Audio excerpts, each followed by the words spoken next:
Bom dia, moçada! Tudo bem com vocês?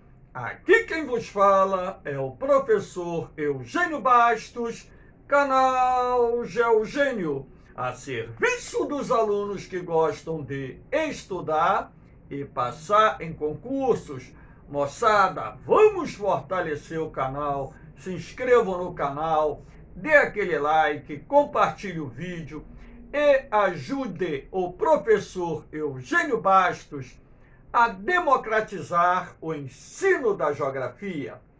Moçada, no nosso encontro de hoje, iremos falar sobre o retorno do fenômeno da Laninha, um fenômeno climático que ocorre de tempos em tempos e que causa anomalias climáticas em várias partes do mundo.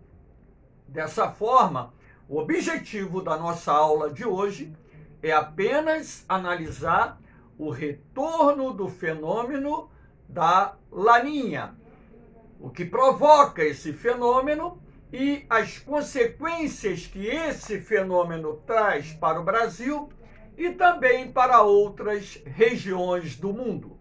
Espero que vocês gostem do nosso encontro e, havendo qualquer dúvida, deixe a sua pergunta na parte dos comentários, que eu terei a máxima satisfação, o máximo prazer em responder.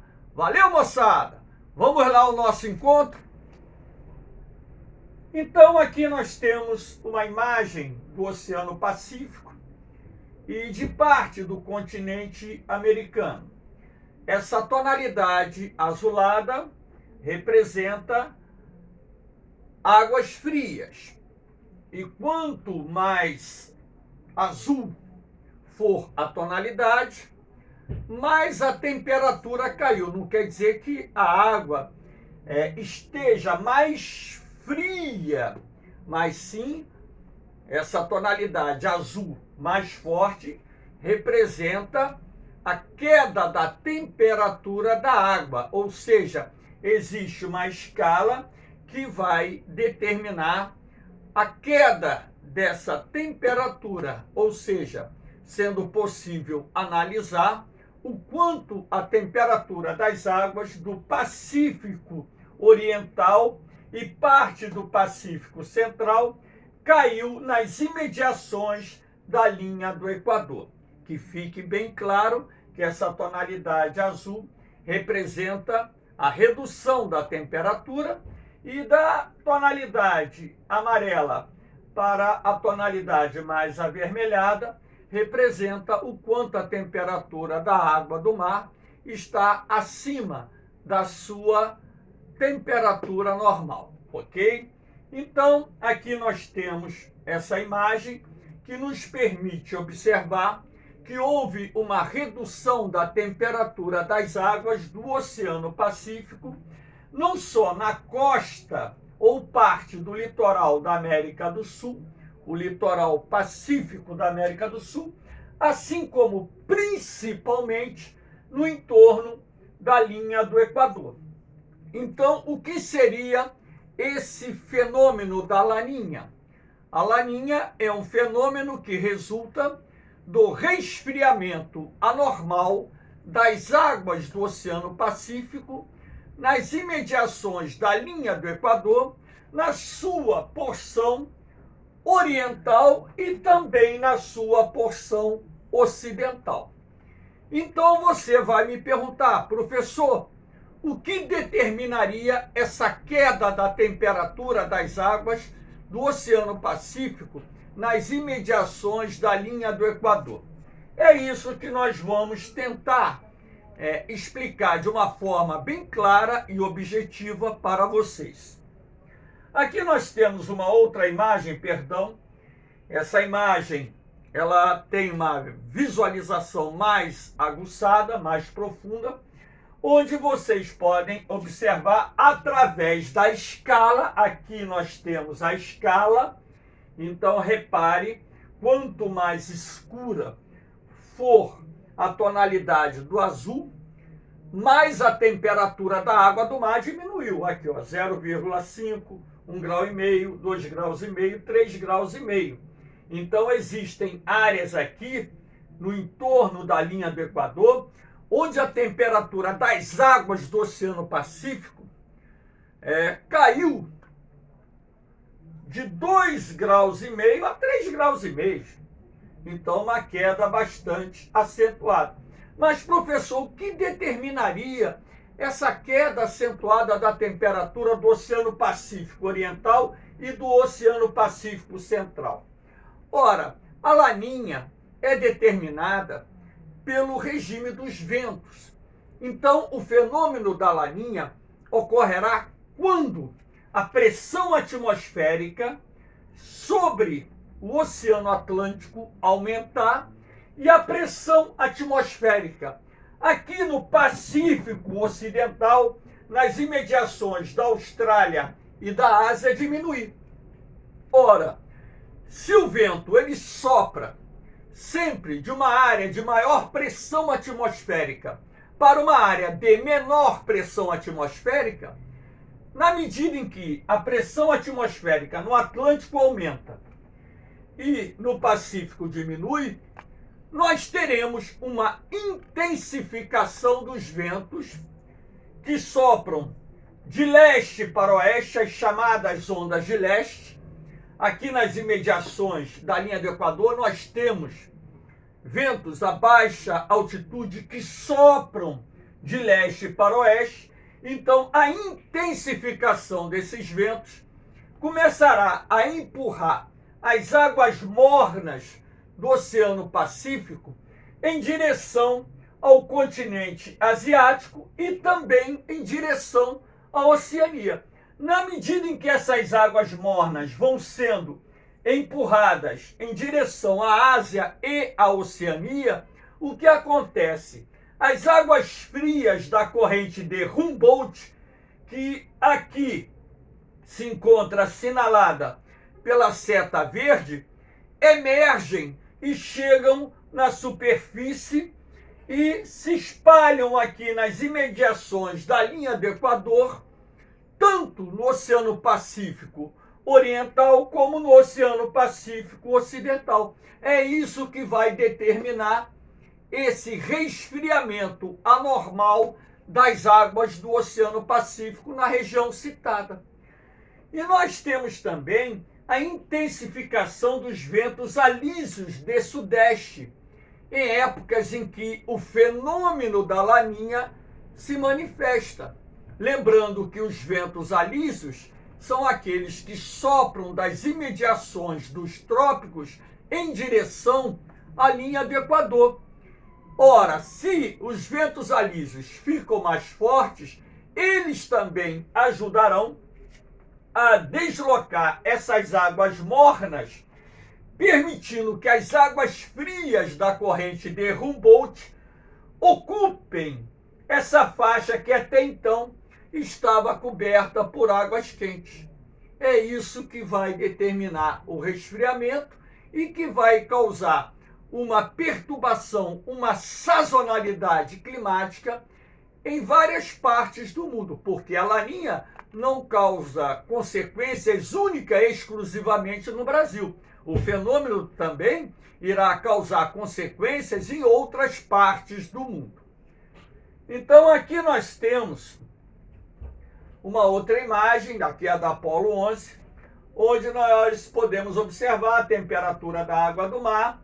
O avermelhado aqui são águas mais mornas, e quanto mais for a intensidade do azul, mais fria será a água. Então aqui a ideia é mostrar a vocês as águas frias da corrente de Humboldt já ocupando a costa ocidental. Essa imagem foi coletada no dia 22 de outubro de 2021. Então, a Apolo 11 atualiza os dados da temperatura do mar diariamente. Então, percebe-se que essas águas frias, geladas, estão banhando o litoral do Chile, litoral do Peru, e estão chegando lá na região do Equador. E esse amarelinho mais tênue que está aqui na zona do Equador indica o resfriamento dessa água do mar em razão da chegada das águas frias da corrente de Humboldt, determinando assim e configurando e confirmando as previsões dos principais centros de meteorologia do mundo e até mesmo do Brasil, que teríamos no ano de 2021/2022, mais uma vez, a ocorrência do fenômeno da Laninha. Aqui eu coloquei um esquema para mostrar a vocês de que forma o fenômeno da Laninha afeta a circulação atmosférica aqui no nosso país e, por que não dizer, na América do Sul. Então, quando a Laninha se manifesta, nós temos a presença da ASAS, que é a alta subtropical do Atlântico Sul. Alta subtropical é um centro de alta pressão atmosférica que se encontra afastado aqui do litoral brasileiro, mas que, por ocasião da Laninha, a ASAS se aproxima do litoral sul e sudeste. Como centro de alta pressão, é uma área dispersora de ventos. E esse centro de alta pressão irá criar um bloqueio atmosférico que desviará a massa polar atlântica que empurra as frentes frias que chegam no território brasileiro em direção ao mar, impedindo que essas frentes frias possam trazer um bom volume de chuva para a região sul e também para a nossa região sudeste, uma vez que eu moro aqui no Rio de Janeiro.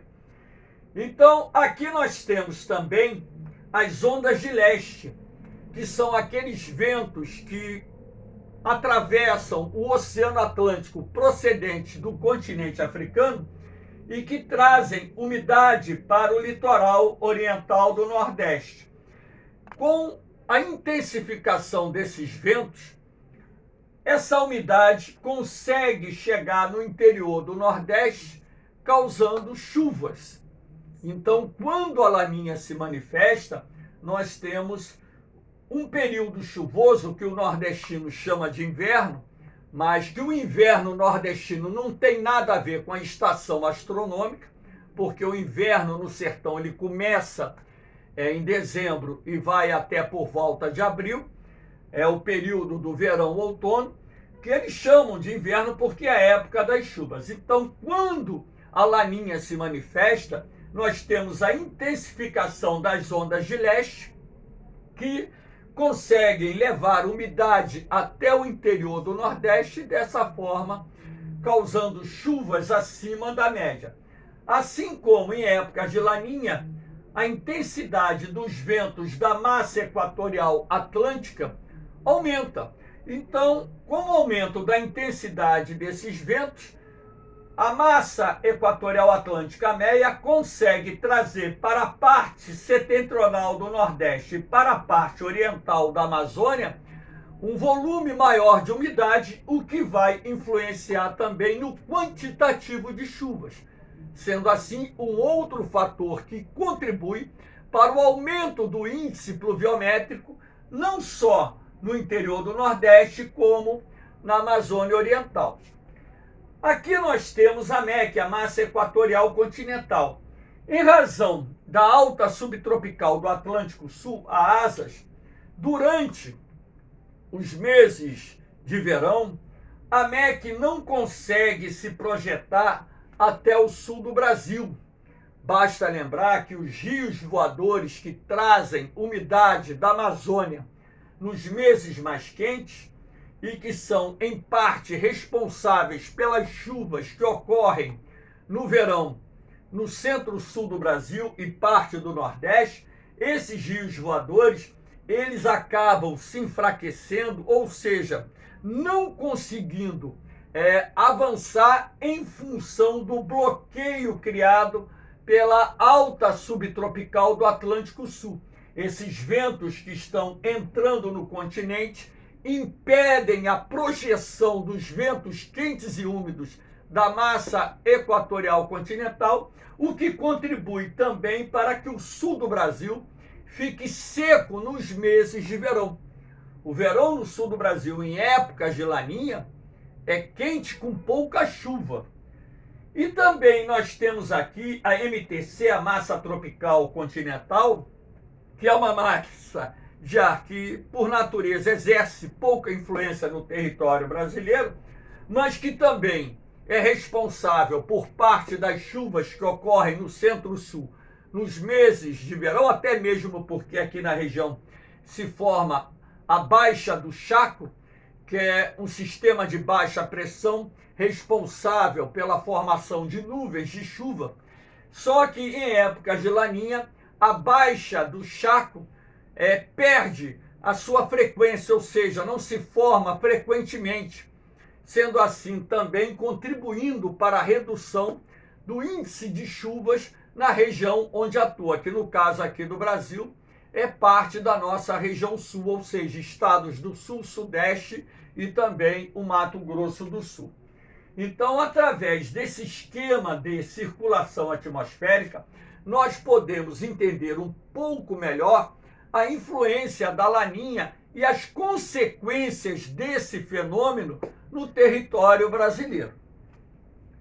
Aqui nós temos o mapinha do Brasil em destaque e as áreas mais afetadas pelo fenômeno da laninha em nosso país, complementando a explicação que eu dei agora, recentemente. Repare que lá no sul do Brasil eu estou destacando o verão seco, é um verão quente seco.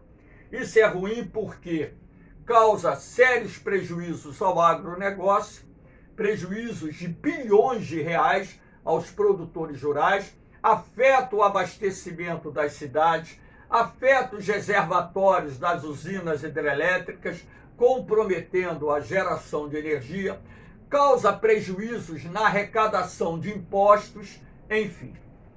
Aqui no Brasil Central, em parte do Centro-Sul, a laninha vai retardar o início da estação chuvosa. Isso é ruim porque também vai retardar o início do plantio da safra de verão. Lembrando que essa região aqui é o celeiro agrícola do Brasil, ou seja, o principal polo de desenvolvimento do agronegócio brasileiro.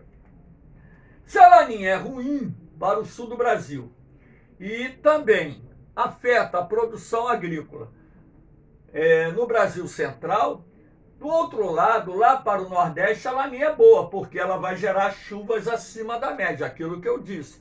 Quando a laninha se forma, nós temos a intensificação das ondas de leste, que são ventos úmidos procedentes do Oceano Atlântico, que conseguem levar a umidade até o interior, ou seja, até o sertão nordestino, causando chuvas acima da média. Assim como os ventos quentes e úmidos da meia, da massa equatorial atlântica, também conseguem se projetar até o interior do Nordeste, causando chuvas. E ainda nós temos um outro sistema atmosférico, que é a zona de convergência intertropical, que em épocas de laninha fica sobre a parte setentrional do Nordeste durante os meses de verão, que é um outro sistema atmosférico que também causará muitas chuvas, ou seja, chuvas acima da média no sertão. Isso é bom para o produtor rural, é bom porque os açudes, os grandes reservatórios, os médios e pequenos reservatórios são abastecidos pela água da chuva, garantindo a segurança hídrica durante um determinado período para milhões de pessoas que vivem na região mais castigada pela seca no Brasil, que é o sertão nordestino. E aqui na Amazônia Oriental, a laninha também causa chuvas acima da média, visto que a massa equatorial atlântica, ela consegue projetar ventos úmidos, ou seja, injetar ventos úmidos com maior intensidade no interior da Amazônia, promovendo dessa forma a ocorrência de chuvas acima da média. E essas chuvas acima da média serão importantes porque reduzirão a incidência de incêndios florestais na região.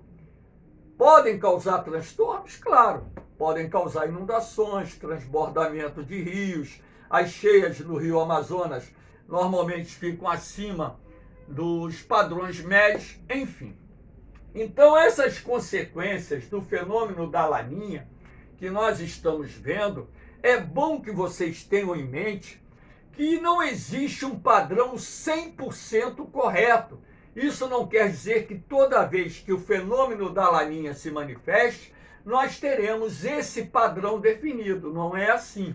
Mas esse é o padrão médio das consequências do fenômeno da Laninha no território brasileiro. Aqui eu coloquei um esqueminha para mostrar a vocês o porquê do fenômeno da Laninha levar muitas chuvas para o sertão nordestino. Aqui nós temos em amarelo as ondas de leste, que são aqueles ventos que atravessam o Oceano Atlântico procedentes do continente africano, que ao passarem por águas aquecidas do Oceano Atlântico, se transformarão em ventos muito úmidos, e esses ventos úmidos irão trazer nuvens de chuva para a região Nordeste. Aqui eu coloquei um segmento de nuvens para mostrar que essas chuvas, elas ocorrem sobre o mar, ocorrem com grande intensidade na zona da Mata Nordestina, ocorrem com intensidade no Agreste, também no Planalto da Borborema, que também pode ser chamado de Chapada da Borborema, e aqui no sertão nordestino, representado aqui pela depressão sertaneja, as chuvas também ocorrem em boa quantidade, visto que essas ondas de leste potencializadas conseguem levar as nuvens de chuva para o interior do Nordeste, dessa forma criando aquela estação que o nordestino chama de inverno, que vai de dezembro a abril, uma estação chuvosa com volume pluviométrico bem acima da média dos anos onde as condições climáticas mantêm as suas características normais. Aqui nós temos, para encerrar, as consequências da Laninha no mundo. Então, eu coloquei aqui um planisfério para vocês verem as consequências da Laninha, junho a agosto, aqui em cima, dezembro a fevereiro, aqui embaixo. Então, para o nosso Brasil, você vai ter, por exemplo, a maior influência de junho a agosto, clima seco em parte do centro-sul do Brasil. Então, o inverno que é chuvoso no sul, em épocas de Laninha, chove bem menos. E no verão, você tem aqui muita umidade, pegando o Nordeste e a Amazônia Oriental. Você tem o frio, ou seja, temperaturas abaixo da média, em parte do sul, sudeste e nordeste do Brasil, visto que a alta subtropical do Atlântico Sul injeta ar com temperatura mais baixa para parte da faixa oriental do território brasileiro. E aqui, pegando a parte sul do Brasil, nós temos o verão seco e quente, que é prejudicial para a agricultura. Então, aqui vocês têm uma visão, de uma forma geral, de como a Laninha ela interfere no clima ou nos climas em diferentes regiões do mundo. Então, assim como o El Niño, a Laninha ela gera consequências climáticas em algumas áreas positivas, em outras áreas negativas. Então, em algumas áreas ela vai provocar chuvas acima da média, em outras áreas ela vai provocar seca, em outras áreas ela vai causar temperaturas acima da média, em outras áreas ela vai causar temperaturas abaixo da média. Então, essa visualização aqui do planisfério é para que vocês tenham uma ideia da influência da Laninha em escala planetária e, sendo assim, compreender um pouquinho melhor a dinâmica climática que ocorre em nosso mundo. Moçada, espero que vocês tenham gostado do nosso encontro. Dê aquele like, compartilhe o vídeo, se inscreva no canal e ajude o professor Eugênio Bastos a democratizar o ensino da geografia. Valeu, moçada! Um beijão no coração de vocês, um forte abraço, fiquem com Deus, eu vou, mas eu volto, hein? Fui!